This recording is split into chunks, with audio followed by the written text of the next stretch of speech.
कामनाएं बाधित नहीं होती हैं वहां पर, अव्याहत गति से आना जाना भी कर सकता है, परमात्मा करवा देता है। तो ये जो आत्मा के भी गुण हैं, ये कहाँ रहते हैं, कैसे रहते हैं, इनकी भी हमारे को स्पष्टता होनी चाहिए, तो अध्यात्म का मार्ग चलता है। नहीं तो कितने साधक आपको मिल जाएंगे, नहीं मेरे को इच्छा छोड़नी है, मेरे को द्वेष छोड़ना है, ये स्वभाव छूटेगा ही नहीं, कभी भी छूट ही नहीं सकता है। पूरा परिष्कृत करना है, ये संसार बंधन का कारण है, इसलिए संसार छोड़ दो बस। ये दुनिया में मानते हैं ना, ये प्रकृति बंधन का कारण है, ये माया बंधन का कारण है, इसे छोड़ दो, छोड़ कोई नहीं पाता है।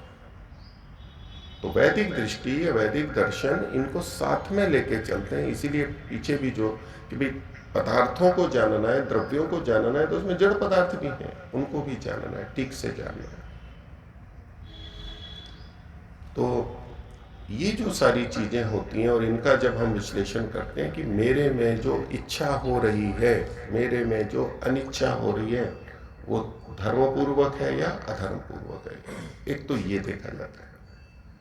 वैशेषिक में चर्चा थी, धर्मपूर्वक भी हो सकती है और अधर्मपूर्वक हो सकती है। इसको दूसरे शब्दों में कहें, न्यायपूर्वक भी कोई इच्छा हो सकती है और कोई इच्छा अन्यायपूर्वक हो सकती है। अप्रीति या द्वेष न्यायपूर्वक हो सकता है और अन्यायपूर्वक हो सकता है, पक्षपात पूर्वक हो सकता है, पक्षपात रहित अवस्था में भी हो सकता है।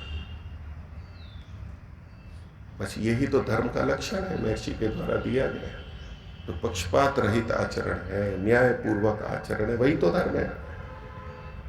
और वो उचित विवेक से होता है कि हमें पता है ये चीज है, उचित है, करने योग्य है, शास्त्र सम्मत है, बस ये निर्णय किया जाता है। ये धर्मों का ही तो निर्णय कर रहे हैं, और ये ही अभ्युदय को भी देने वाला है और निःश्रेयस को भी देने वाला है। इच्छा और द्वेष जो हम व्यवहार करते हैं, हम किससे क्या इच्छा करें, इच्छा करना अपने आप में हमारा अधिकार है, लेकिन किससे क्या इच्छा करें, किससे क्या इच्छा नहीं करें, जिससे जो इच्छा नहीं करनी चाहिए वो करेंगे तो वो अन्याय हो जाएगा, वो अधर्म हो जाएगा। वही इच्छा किसी दूसरे से कर सकते हैं, वो अपने कुछ इच्छा अपने माता पिता से कर सकते हैं, कुछ बच्चों से कर सकते हैं, कुछ पति पत्नी से कर सकते हैं, कुछ गुरुजनों से कर सकते हैं, कुछ राजा से कर सकते हैं, सबसे नहीं कर सकते। बस यही विवेक होता है, यही साधर्म वैधर्म में इनका भी देखा जाता है, एक ही चीज करना। और वो साधर्म वैधर्म में इनमें क्या भिन्नता है, उसकी जितनी अच्छी समझ जिसकी बनती जाती है, बस उसका रास्ता उतना ही साफ होता चला जाता है, स्पष्ट होता चला जाता है।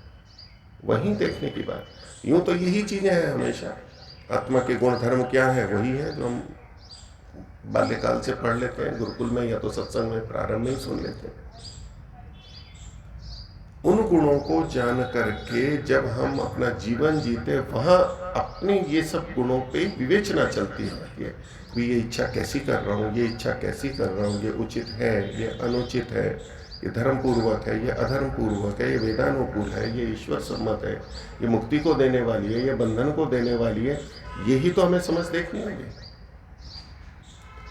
रास्ते तो सारे खुले पड़े हैं, हमारे पास पैर भी हैं, हमारे पास साधन भी हैं, कोई कहीं जा रहा है, कोई कहीं जा रहा है, कोई अपने किसी वाहन का प्रयोग कर रहा है, लेकिन मुझे किस मार्ग पे जाना है, मेरा लक्ष्य क्या है, मैं अपने पैरों को किधर ले जाऊं, मैं अपनी गाड़ी को किधर ले जाऊं, ये तो विवेक होगा, यही तो करना होता है। ये तो रास्ते तो लगभग पता हो जाते हैं, साधन भी लगभग पता हो जाते हैं। अब बात है कि चल मैं कहाँ रहा हूं, कैसे कर रहा हूं। ये ज्ञान से परिवर्तन होता है, जैसे जैसे ज्ञान और समझ बनेगी वैसे वैसे हम बदलते चले जाएंगे।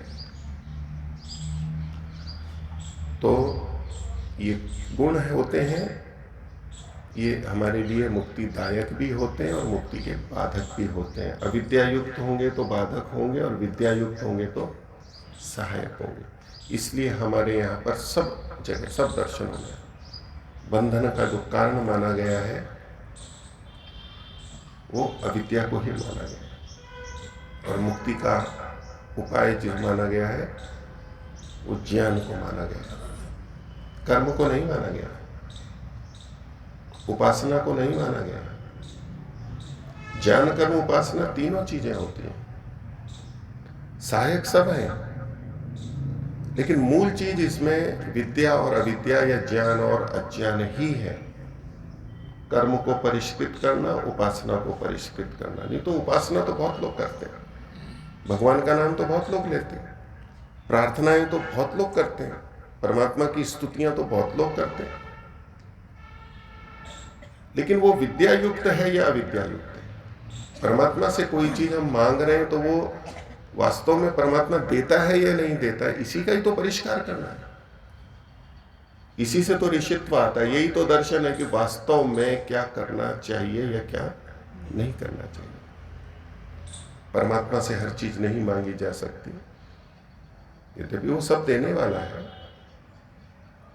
जो चीज स्वयं करनी होती है, तो वैशेषिक दर्शन, ये सभी दर्शन जो एक तत्व ज्ञान की बात करते हैं, जिससे कि मुक्ति की प्राप्ति होती है, तो बस इसी विवेक के ऊपर निर्भर करती है कि हम अपनी इच्छा का प्रयोग किसके लिए कर रहे हैं, किस उद्देश्य के लिए कर रहे हैं, उस इच्छा में विद्या और अविद्या कितनी जुड़ी हुई है, और उसकी समझ पहले आनी चाहिए कि इसका क्या साधर्म है, अवैधर्म है। जब तक हम इसको नहीं समझेंगे तब तक फिर हम ठीक से नहीं चल पाते। और ये जो समझ बनती है, ये मन के स्तर पर बनती है, ये मन के स्तर पर बनती है। बाह्य रूप में बहुत अंतर नहीं लगेगा, बाह्य भी बहुत अंतर होता है अच्छे बुरे कर्मों में, लेकिन बाहर से अच्छे कर्म करते हुए भी, दिखने में अच्छे कर्म करते हुए भी, अंदर की मानसिक स्थिति क्या है उस पर निर्भर करता है कि ये हमारे को किस दिशा में ले जाएगा। यज्ञ में जितने भी लोग बैठे हों, सत्संग में जितने भी लोग बैठे हों, लेकिन वो बैठे क्यों हैं, प्रयोजन क्या है उनका, उससे वो क्या उपलब्ध करना चाहते हैं, लक्ष्य क्या है उनका, वो महत्वपूर्ण होता है। यानी हमारी जो अंदर की वृत्ति है, हमारा जो लक्ष्य है, वो सबसे मुख्य होता है। बाहर का तो ठीक होना ही चाहिए, लेकिन केवल बाहर के ठीक होने से, बाहर के विहित कर्म होने मात्र से वो अच्छा हो जाए, ये आवश्यक नहीं होता। तो जो ये इच्छा और द्वेष है, गुण है, आत्मा का है, अपने आप में ये बाधक नहीं है, बाधक नहीं है। नहीं तो हम कहेंगे कि इच्छा और द्वेष, ये तो राग और द्वेष कह देते हैं दूसरे शब्दों में। इच्छा और द्वेष, राग और द्वेष एक, राग और द्वेष मुक्ति में सहायक है, बाधक है? राग और द्वेष मुक्ति में, इच्छा और द्वेष मुक्ति में सहायक है, बाधक है? सहायक है। दुनिया तो कहती है बंधन का कारण ही है राग और द्वेष है, सब सत्संगों में यही बोला जाता है, बाधक है ना। अविद्या युक्त अगर है ये तो बाधक है, और यदि विद्या युक्त है तो साधक है। हर चीज में लगाएंगे। भोजन करना सरल सी बात है, भोजन करना मुक्ति में सहायक है, बाधक है? सहायक है, बाधक है? क्या हाँ करने से क्या एक बोलना पड़ेगा, सहायक है, बाधक है? भोजन करना सहायक है, बाधक नहीं है। वही हो सकता है बाधक। हर चीज के अंदर ये लगेगा। ऐसे ही ये जो राग और द्वेष है, इच्छा अनिच्छा है, राग और द्वेष को हम कहेंगे अनिच्छा। महर्षि दयानंद ने जो सत्यार्थ प्रकाश में इच्छा और अनिच्छा अर्थ है उसका। राग का मतलब इच्छा, द्वेष का मतलब अनिच्छा। ये आत्मा का धर्म है, उसको करना ही होता है, करेगा ही वो। बस ये ज्ञान है कि किसकी इच्छा करता है और किसकी अनिच्छा करता है, उसी पे निर्भर करता है। और वो ज्ञान पे, विवेक पे निर्भर करता है कि हम क्या इच्छा कर रहे हैं और क्या अनिच्छा कर रहे हैं। इसलिए मुक्ति प्राप्ति का उपाय ज्ञान को माना गया। इसीलिए तो ये वैदिक धर्म में ज्ञान है, वो लोगों के सिर पे ये चढ़ जाता है, ये तो ज्ञान ही ज्ञान की बात करते हैं, ये तो दूसरी तो बहुत कम बातें करते हैं, तो पता नहीं कहाँ रहते हैं, किसी और लोक में रहते हैं। नहीं, वो मूल है, वो वहां तक पहुंचना है। बाकी ये बाहर के कर्म करते रहो, वो तो दोनों तरफ चले जाते हैं। खाना पीना तो बंधन कारक भी हो सकता है और मुक्ति कारक भी हो सकता है। ये प्रवचन देना बंधन कारक भी हो सकता है और मुक्ति कारक भी हो सकता है। हर चीज बंधन और मुक्ति का कारण हो सकती है। ये निर्भर करता है कि हम वो क्यों कर रहे हैं, उद्देश्य क्या है, वहां दोनों तरफ ले जा सकते हैं।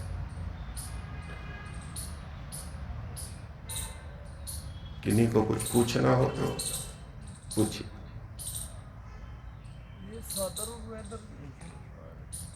साधर्म्य और वैधर्म्य, ये जो तत्व ज्ञान की बात आती है कि ठीक ठीक ज्ञान, तत्व ज्ञान मतलब यथार्थ ज्ञान, तो वो कैसे होता है?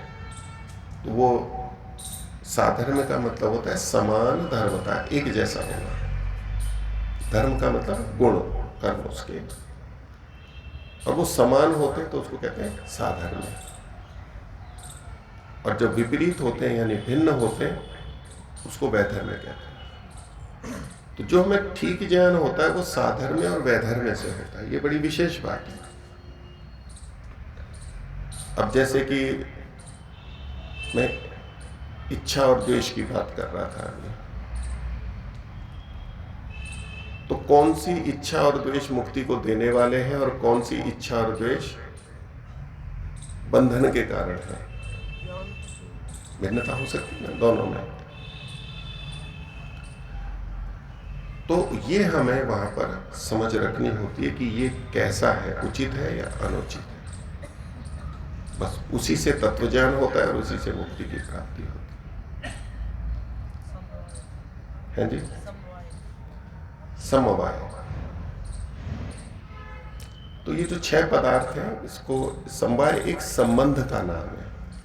समवाय क्या संबंध होता है दो चीजों में, तो वो संबंध को बोलते हैं। और जो नित्य संबंध होता है उसको समवाय संबंध बोलते हैं।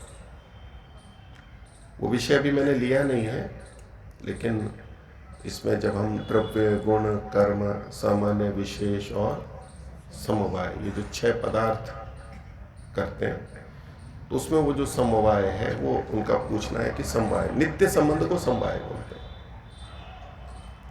उसकी थोड़ा और व्याख्या है, वैसे एक विशेष प्रकार का संबंध है।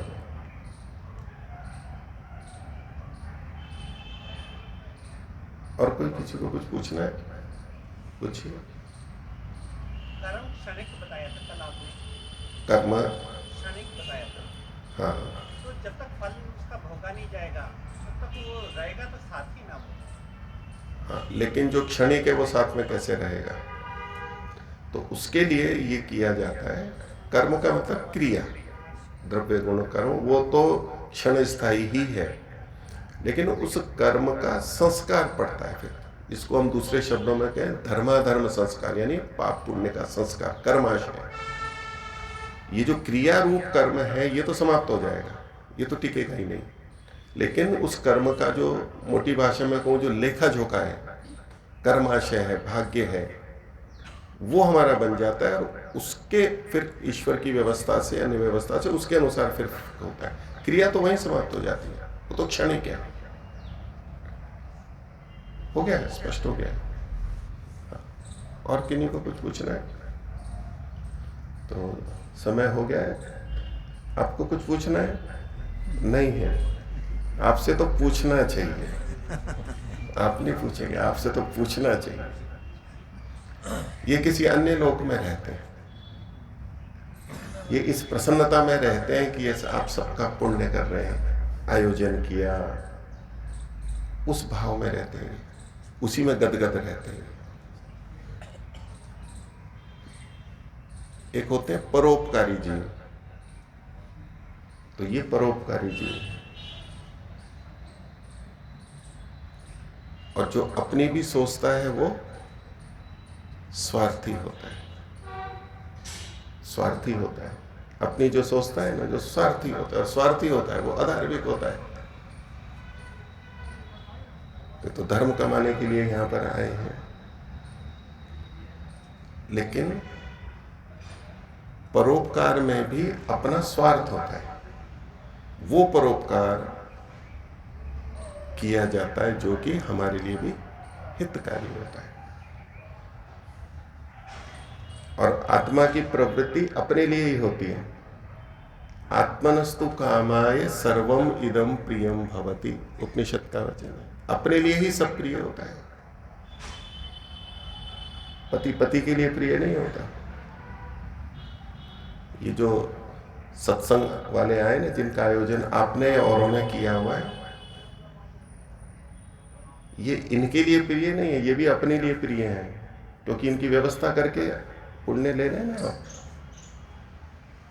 अगर आपको पुण्य न मिले, लाभ न मिले, तो ये क्यों करेंगे इसको? आत्मनस्तु कामाय सर्वम इदम प्रियम भवति, ये एक सत्य है। दूसरों के लिए भी जो हम करते हैं वो वास्तव में हम अपने लिए ही कर रहे होते हैं,